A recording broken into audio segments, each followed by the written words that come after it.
அம்பாறை மாவட்டம் சாய்ந்தமருது சுகாதார வைத்திய அதிகாரி அலுவலக பிரிவிற்குட்பட்ட வழிவேரியின் கிராமத்தில் அதிகளவான கான்கள் அசுத்தமடைந்து காணப்படுகின்றது. இங்கு பல நாட்களாக குப்பைகள் அகற்றப்படாமல் தேங்கி காணப்படுவதுடன் துர்நாற்றமும் வீசுகின்றமை குறிப்பிடத்தக்கது.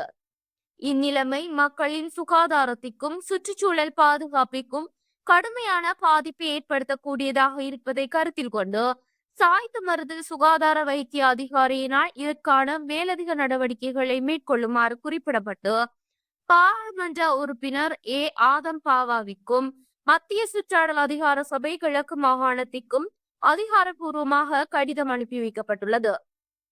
மேலும் சுற்றுச்சூழலை பாதுகாப்பது நம்முடைய ஒவ்வொருவரின் கடமையாகும் எனும் தொனிப்பொருளில் கல்முனை பிராந்திய சுகாதார சேவைகள் பணிப்பாளர் வைத்திய கலாநிதி திருமதி ஷகீலா இஷடின் ஆலோசனைக்கமைய சாய்ந்தமருது சுகாதார வைத்திய அதிகாரி வைத்தியர் ஜே மதன் தலைமையில் பொது சுகாதார பரிசோதகர்கள் மற்றும் நுளம்பு களத்தடுப்பு உதவியாளர்களின் பங்கேற்புடன் அப்பகுதியில் பல்வேறு சோதனை நடவடிக்கைகள் மேற்கொள்ளப்பட்டுள்ளன.